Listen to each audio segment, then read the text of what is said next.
Graças pais, sejam muito bem-vindos ao curso Imago Dei Criativa. Meu nome é Guilherme Zamba e a aula de hoje é justamente sobre o tema do curso, Imago Dei Criativa, onde iremos juntos meditar sobre como o Criador, que é criativo, também nos fez criativos. Nós que somos criaturas feitas à sua imagem e semelhança. Mas antes disso, não se esqueça de se inscrever no canal, curtir esse vídeo e compartilhar com quem você crê que possa ser edificado através desse material, desse conteúdo. Quando você curte o vídeo, você acaba dizendo para o YouTube que o conteúdo é relevante e assim o YouTube acaba recomendando para outras pessoas, ok? Então, vamos nessa!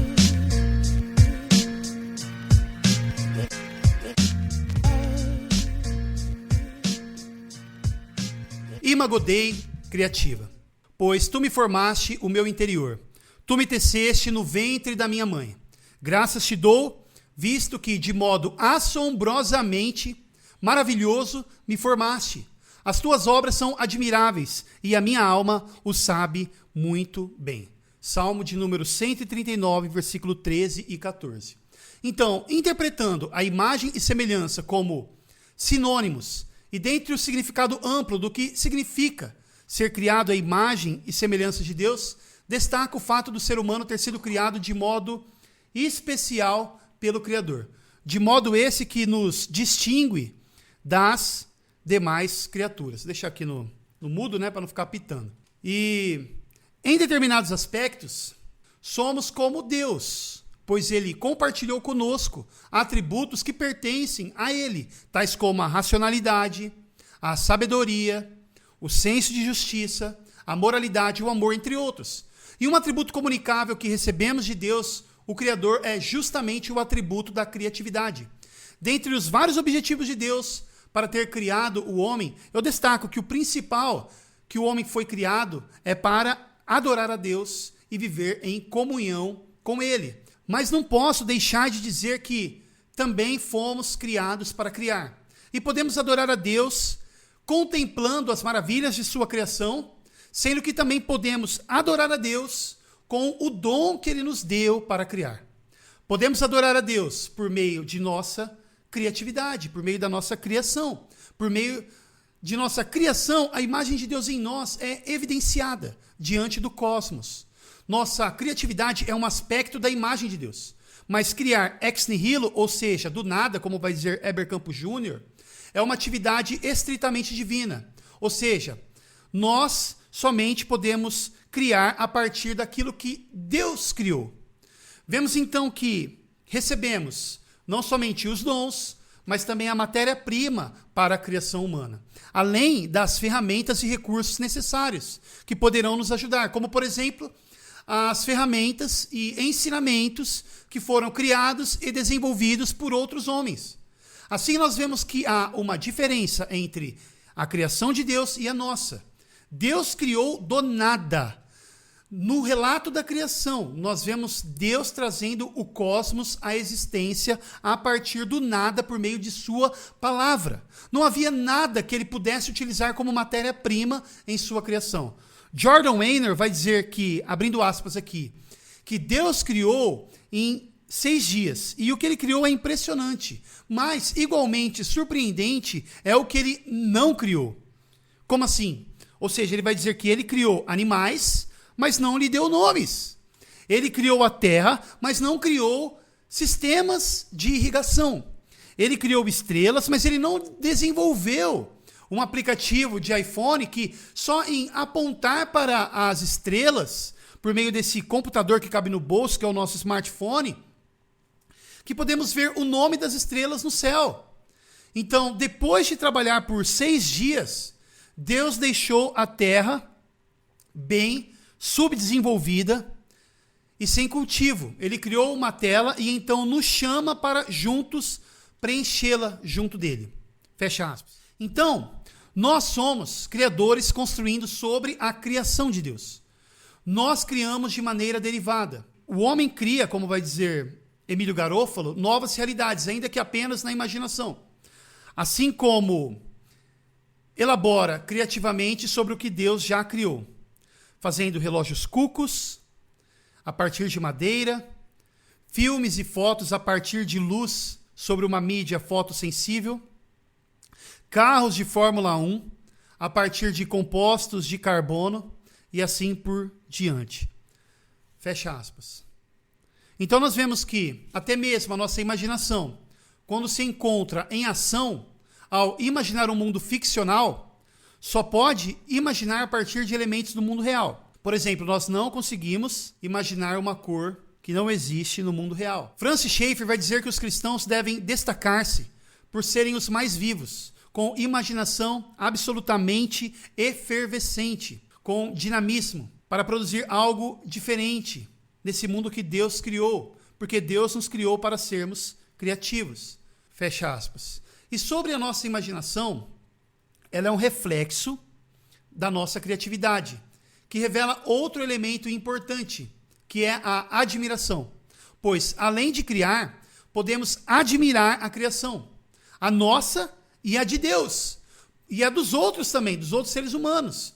Pois não somente fomos criados para criar, mas também para admirar, pois além do dom da criação, recebemos a dádiva da admiração.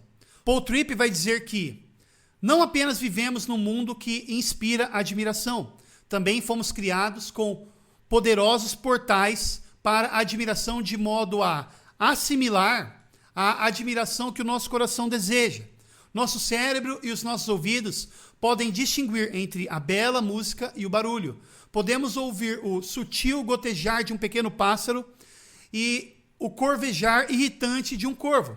Podemos ver surpreendentes partes segmentadas, bem encouraçadas do corpo de um besouro. Podemos perceber os detalhes das cores, das texturas e das formas. Podemos observar nitidamente a movimentação dos objetos e vê-los de perto ou à distância. Também sentimos e tocamos as coisas. Sentimos o macio, o úmido, o duro, o quente, o frio, o liso. Sentimos sabores. A nossa língua reconhece o salgado, o adocicado, o azedo, o apimentado, o quente, o frio, o estragado, o cremoso. E não apenas desejamos a admiração na nossa vida, fomos maravilhosamente criados por Deus com a capacidade de interagir e saborear coisas impressionantes. Fecha aspas. A nossa admiração é guiada pelo nosso coração. Infelizmente, podemos muitas vezes admirar aquilo que é pecaminoso.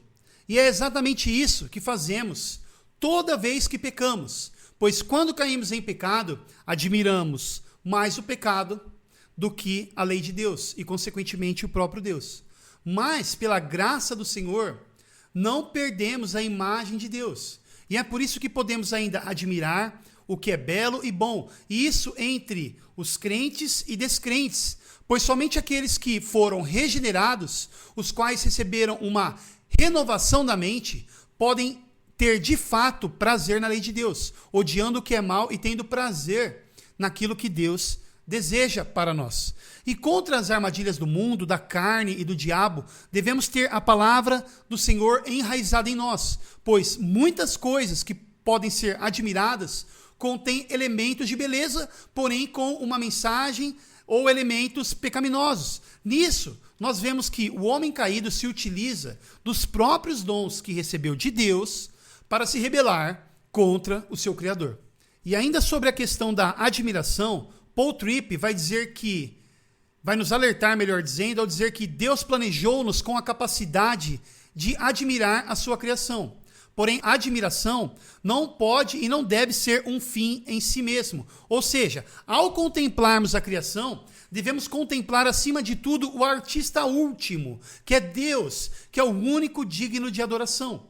E que quando contemplamos a beleza de sua criação, estamos contemplando a beleza do Senhor. A imagem de Deus inclui tudo o que o homem precisa para cumprir o mandato cultural de Deus.